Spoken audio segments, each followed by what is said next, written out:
If you have a smart speaker, you have access to the entire world of NPR and St. Louis Public Radio. All the latest news and all the captivating stories. Activate our voices with yours by telling your smart speaker to play St. Louis Public Radio.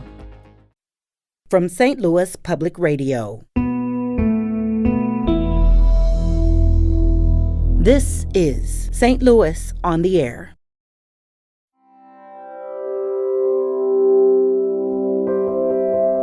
And when I heard their voices together, it was the first time I'd heard choral singing live in a room, and it was clear, and I had to turn away. I burst into tears. It was really emotional. It was really moving. Because we need that. We need that proximity. We need that vibration in the room and to be able to hear each other. It's almost shocking. Like the first time you put one of these on and you're like, wow, I'm hearing my voice the way I'm used to hearing my voice, which has never happened with a mask before. I'm Sarah Fensky. Let's be honest, singing through masks isn't always a good idea. They get damp, they muffle. But when singers at St. Louis University took the stage for their Christmas concert recently, they were both fully masked and they sounded great.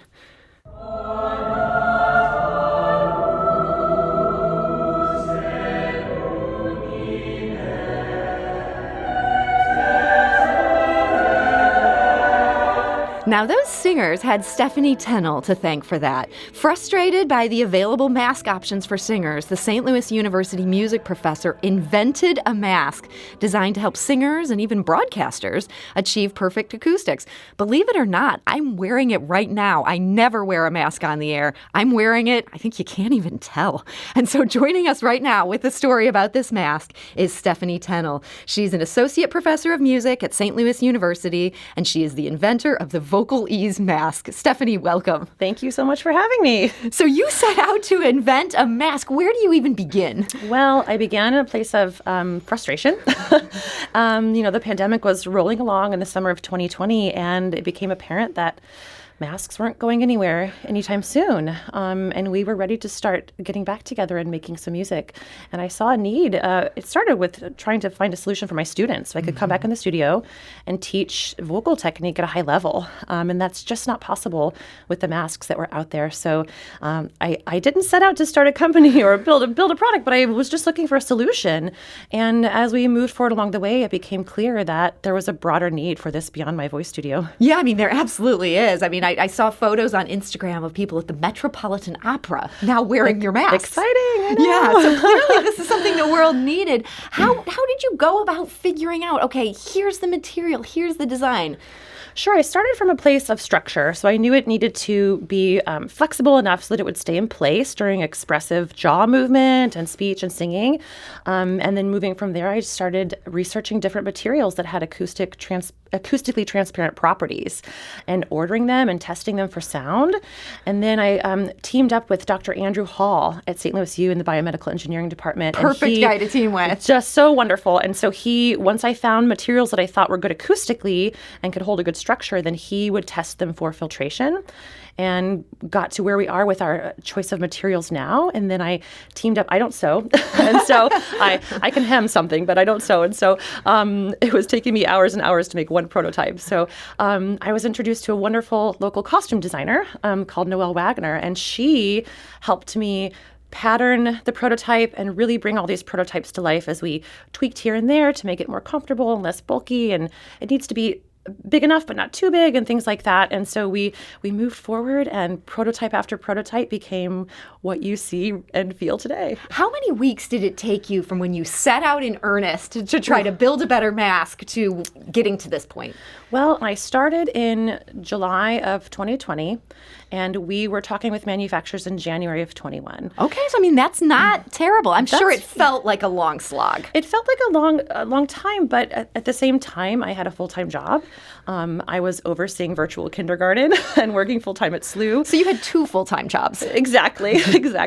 And but in the sense of how long it normally takes a product to go from idea to manufacturing, that was pretty quick turnaround. Yeah. Did you have a eureka moment where you were like, okay, wait a minute, like this is the material, this is how we're going to loop it around people's ears? Yes. So when the inspiration for this was actually the windshield for a microphone. I thought, okay, well, that's a foamy material. It's meant to allow sound to pass through and stop moisture. So I said, let's start there, and then kind of went down the wormhole of investigating different kinds of foams. And then when I held it up and sang through it, I called my husband and I said, tell me how do I sound? Close your eyes and tell me if you can tell if I'm wearing a mask or not.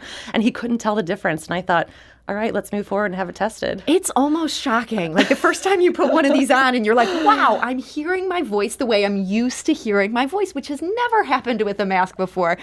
You must have been petrified that this was not going to end up being good enough to stop viruses. Right. So I thought, well, let's see how it goes, because, you can, my kind of quip was that, well, I can put a fishnet stocking on my face and I'll sound great, but that's really not a face covering, right? Right. So our main goal was to create what is called in the mask world a face barrier covering. So the purpose really is to stop source spread, large and medium droplets, but to have some level of aerosol protection, because especially with singing, we know COVID is aerosolized, and with singing and expressive speech, we're using larger volumes of air and big diction, and we're kind of spitting and spraying. And so we wanted to find a material that would offer a good level of aerosol protection. Yeah. Well, this is it's amazing. What's also amazing is they're also washable. I mean, it kind of has everything you'd want. So you get this prototype. How did you go about finding a place to then manufacture them? That was challenging. It's an interesting product. It's not quite in the fashion industry. It's not quite a household item. And so we went through quite a few manufacturers who did some sampling runs for us and said, I just don't think this is in our wheelhouse. It would have cost just to manufacture at one place, I think it was like $23 per piece just for them to sew it. And we thought that won't get this at a price point where the public can have access to it. Yeah. We really wanted to find somewhere that had the capabilities and that could do this in a way that we could put the price point so it would be affordable. So we found our way to the Collective Thread. And I'm really excited to share with you that these are all manufactured here in St. Louis at the Collective Thread, which is a nonprofit cut and sew collaborative, which trains offers sewing skills, trains vulnerable women, and offers them financial empowerment by training them and hiring them to sew. So we have actually featured them on this show, The Collective Thread. They do amazing work. And how cool that they are able to make this work, and they're able to do this at a price point where you're selling these at it's just a hair under $40. Yep, $39.95. We do offer bulk discounts, and then we also have an educator discount. Our company, so I as I mentioned, I started this as a goal to just solve a problem and come up with a solution and help folks, right? Not to create a mask empire, if you will. And so my goal has been to structure the company in a way that has as maximum social impact as possible. So we're committed to donating about 1 out of 10 masks we manufacture. We donate to local nonprofits and artists in need. So that's really exciting for us as well. Yeah, I mean, Stephanie, this is kind of amazing because you're coming into this just looking for a solution for your students. It seems like you got a crash course in building a business in so many different ways. And it hasn't come into like a failure story, like where you learn from these errors. This all actually worked. Does this almost feel like a miracle that we're here talking with these masks on today? Well, I will tell you, it has been really challenging along the way. Manufacturing is really difficult. Sourcing materials right now is a little bit of a nightmare, to be honest. That's right. I mean, you have supply chains and all this supply stuff. chain issues. We have to be ready to. We are constantly solving problems in the area of manufacturing to keep the product where it needs to be. There has been a huge learning curve because I really started this from zero. But that being said, we wouldn't be here without everyone who I've collaborated with along the way. Noelle, Andy, everyone at SLU I-Corps and the IMT team, Barry Masiak, who's a social entrepreneur in residence at SLU, helped me structure this in a way so we could help as many people as possible. So this really is a project where a whole bunch of SLU experts came together, helped you make this happen. Absolutely. Boy, in our final minute here, I mean, it must have just been amazing to hear your students singing with these masks on, and it worked. Yeah, the first time we did a video shoot to use to show, promote the mask, we had about 10 or 12 professional singers from around town coming together to sing for our video.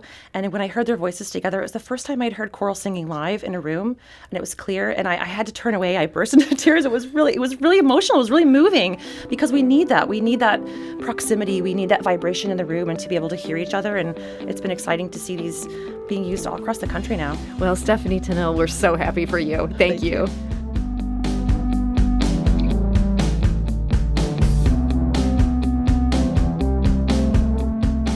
This episode was produced by Sarah Fensky, with audio engineering by Aaron Dorr and production assistance from Jane Mather-Glass.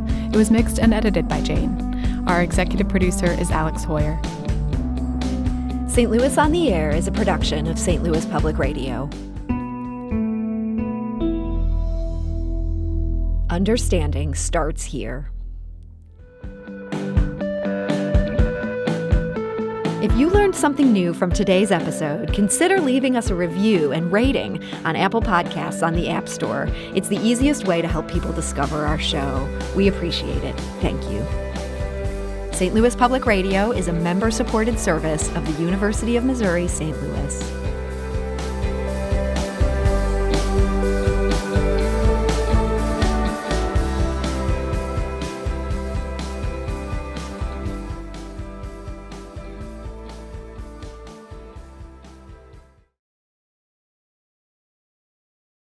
Support comes from the Missouri Forest Products Association, honoring Arbor Day on April 26th, with an ongoing commitment to sustainable stewardship and conservation of Missouri's forests.